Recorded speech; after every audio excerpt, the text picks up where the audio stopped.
Captain Hayes ordered the trembling woman to remove her military uniform in front of 40 soldiers. They laughed as she unbuttoned her jacket. Then they saw the tattoo: Death Brigade 13 Sole Survivor 14 red stars. The hardened Master Sergeant dropped to his knees in shock. Before watching full story, comment below from where you watching. Also like and subscribe for more stories. The Arizona sun beat down mercilessly on Fort Carson Special Operations Training Center, turning the desert sand into waves of shimmering heat. At 114 degrees Fahrenheit, most civilians would have collapsed within minutes. But the 40 elite soldiers assembled on the training ground barely noticed the temperature.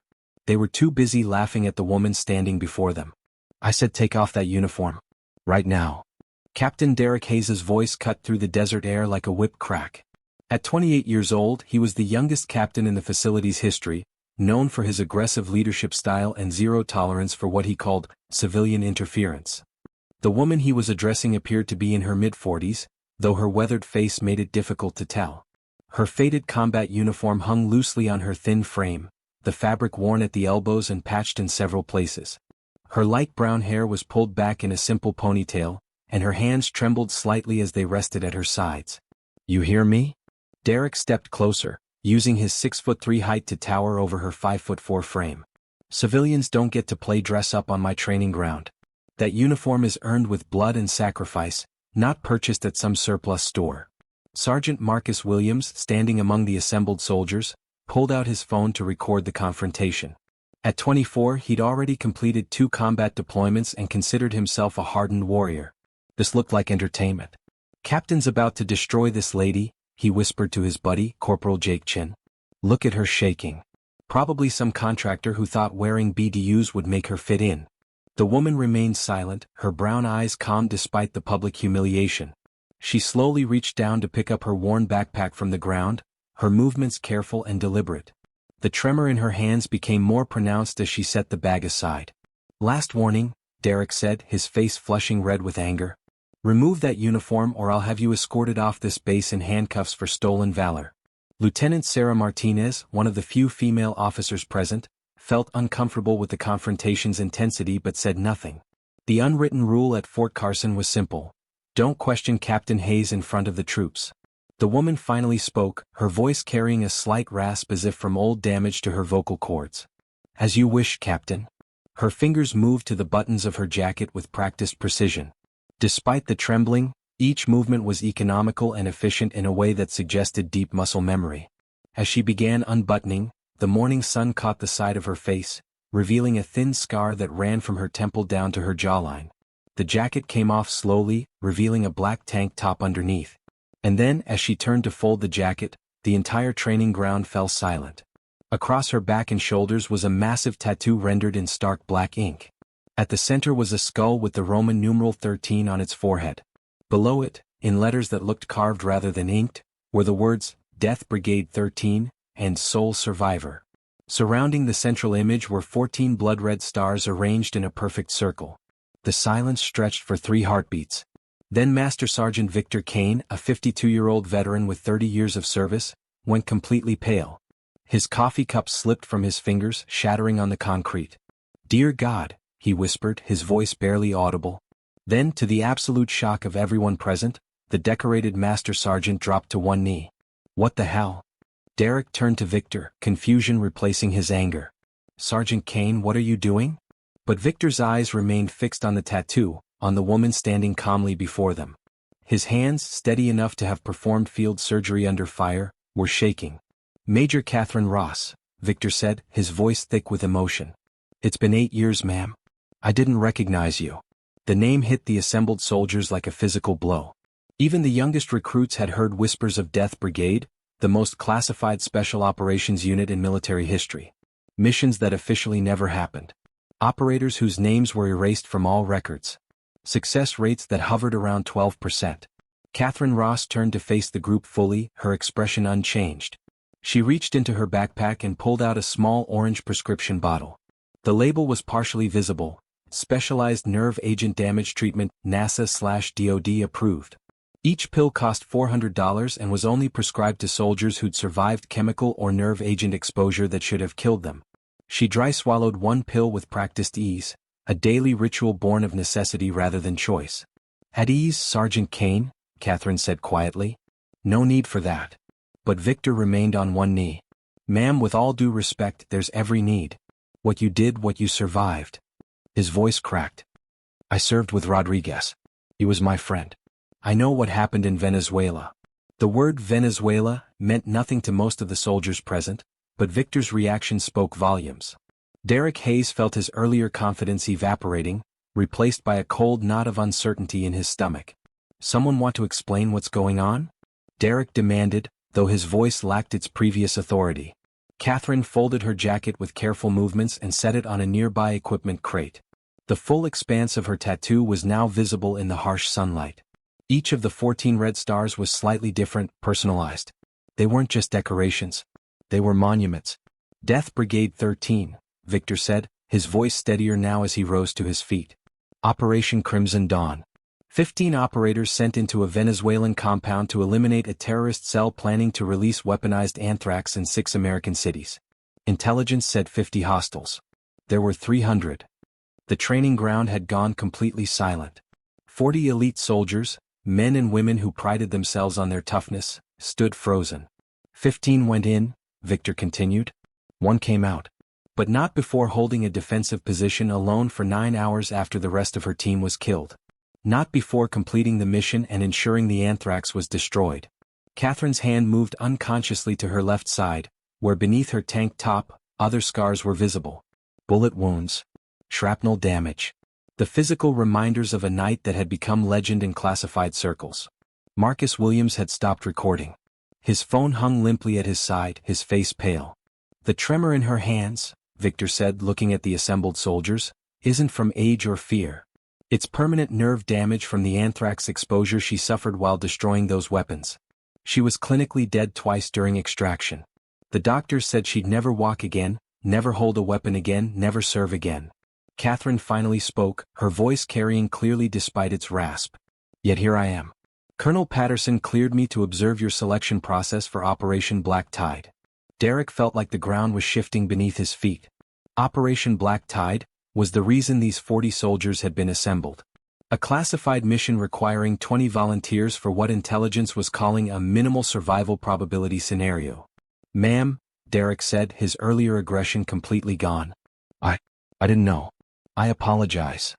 You acted on the information you had, Captain, Catherine replied. You saw someone who appeared to be a civilian out of place. That's what you're trained to do.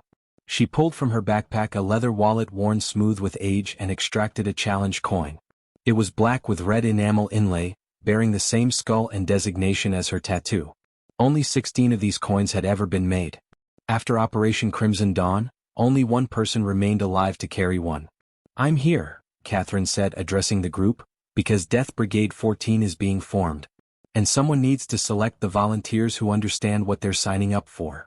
The implications settled over the soldiers like a heavy blanket. Death Brigade missions weren't normal operations. They were suicide missions with success measured in completed objectives, not survivors. Colonel James Patterson emerged from the command building, drawn by the commotion. At 55, he'd seen enough in his career to rarely be surprised, but the scene before him, his entire selection group standing in shocked silence while his evaluator stood partially undressed in the desert heat, was unprecedented. Major Ross, Patterson said with genuine respect, I see you've begun your evaluation. Unintentionally, Colonel, Catherine replied. But yes, I've learned quite a bit about these candidates in the last 10 minutes. Patterson nodded slowly. Captain Hayes, why don't you escort Major Ross to the conference room? I think it's time we briefed everyone on what they're actually volunteering for. As the group began to move, Catherine pulled her jacket back on, covering the tattoo. But the image was burned into everyone's minds now. Sergeant Kane approached her, his weathered face showing deep emotion. Rodriguez talked about you, he said quietly. In his letters home. He said you were the best operator he'd ever served with. That if anyone could survive that compound, it would be Ghost 6. Ghost 6. Catherine's operational call sign. The 6th member of a 15-person team that had been systematically destroyed. The ghost who'd walked out of hell carrying the weight of 14 sacrifices. Rodriguez was a good man, Catherine said simply. They all were. The conference room was cool compared to the desert heat, but the temperature drop did nothing to ease the tension. 40 soldiers sat in neat rows while Colonel Patterson stood at the front beside a projector screen. Catherine sat off to the side, her hands folded to minimize the tremor. "What you're about to hear is classified beyond top secret," Patterson began. "The mission we're recruiting for is real. The danger is real. And the survival statistics are brutal." The screen lit up with satellite imagery of a fortified compound in Central America. 6 weeks ago, intelligence confirmed that a terrorist organization has acquired 3 barrels of VX nerve agent from a Soviet-era stockpile. They're currently housed in this facility in Honduras, being prepared for transport to the United States. Jake Chin felt his stomach tighten. VX was one of the deadliest substances ever created. A single drop on skin could kill within minutes. "Conventional assault is impossible," Patterson continued. "The compound is built into a mountainside with natural defenses. Airstrikes would risk rupturing the VX containers and killing thousands of civilians in the surrounding area. We need surgical precision."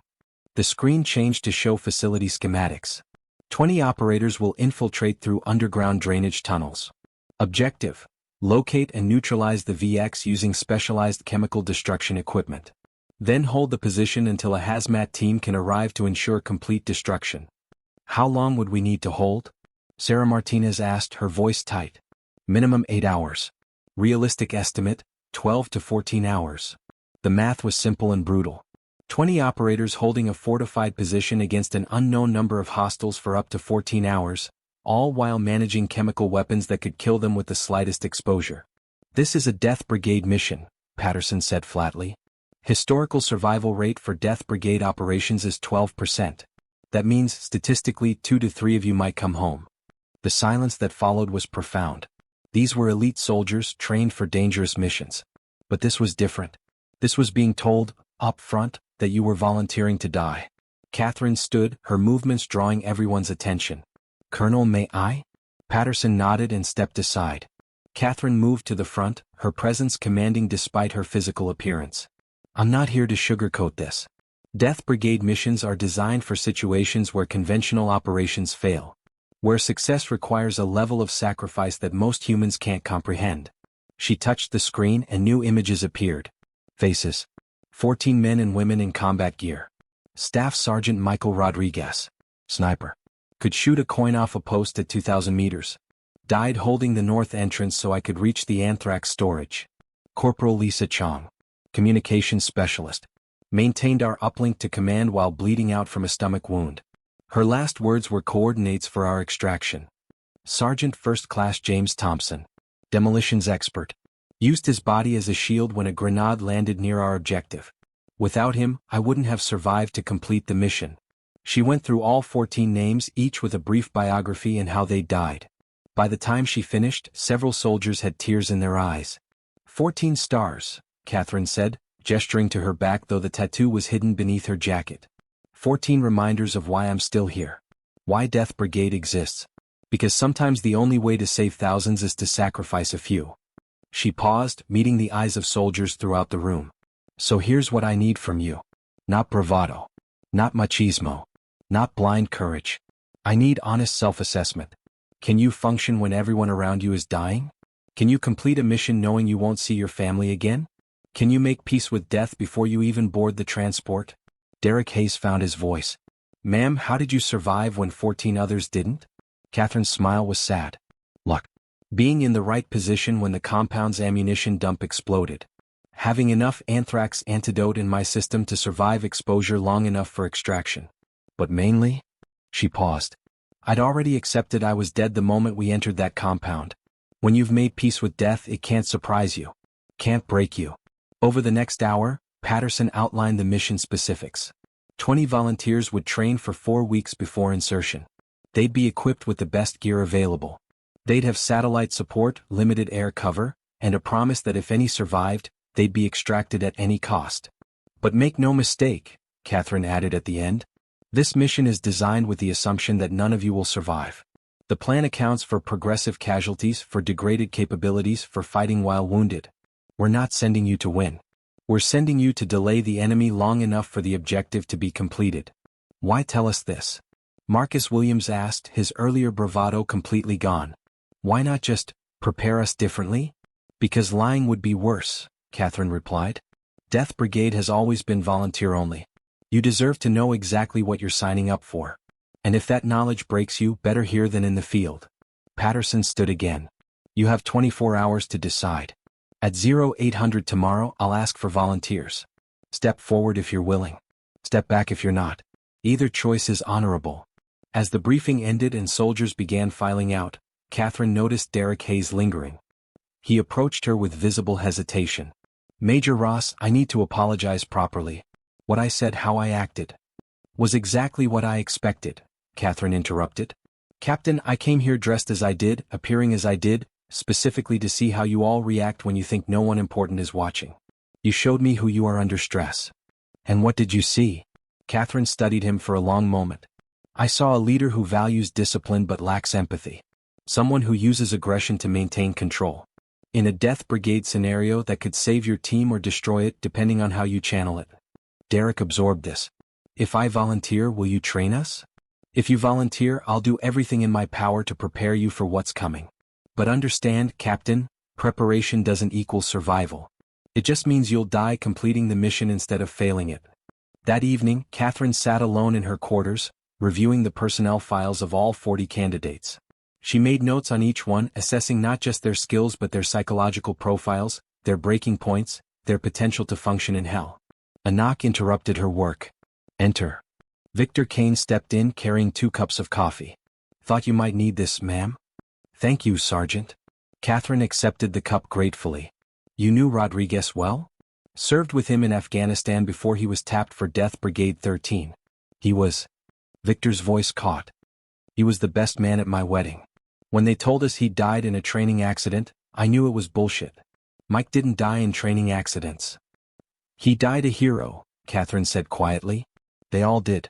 And tomorrow, I'm going to ask 20 more soldiers to make the same choice they made. How do you live with that, ma'am? Sending people to their deaths. Catherine was silent for a long moment, staring at her trembling hands. I don't live with it, Sergeant. I survive with it. There's a difference. At 0800 the next morning, 40 soldiers stood in formation. The night had been long for all of them. Some had written letters to loved ones. Others had called family members with careful goodbyes that revealed nothing. A few had simply sat awake, wrestling with mortality. Colonel Patterson stood before them, his face grave. Operation Black Tide requires 20 volunteers. This is your chance to step forward or step back. No judgment either way. For 30 seconds no one moved. Then Derek Hayes stepped forward. I've been arrogant most of my career, he said quietly. Maybe it's time I did something worth the attitude. Sarah Martinez followed. My grandfather died at Bastogne holding a position so his unit could withdraw. I grew up on that story. I understand what this means. One by one they stepped forward. Marcus Williams, Jachin. Others whose names would be remembered only in classified files. When the movement stopped, 23 soldiers stood forward. Catherine studied them, these volunteers for death, and made her selections based on skills, psychological profiles, and that indefinable quality that separated those who could function in hell from those who would break. The following personnel are selected for Death Brigade 14, she announced. Then she read 20 names. 3 who had volunteered weren't selected. They looked relieved and ashamed in equal measure. You 3, Catherine addressed them directly, volunteered. That takes courage. But I need you here coordinating the hazmat response that follows our insertion. Your mission is to ensure that if we fail, there's a backup plan. That's not less important, it's different important.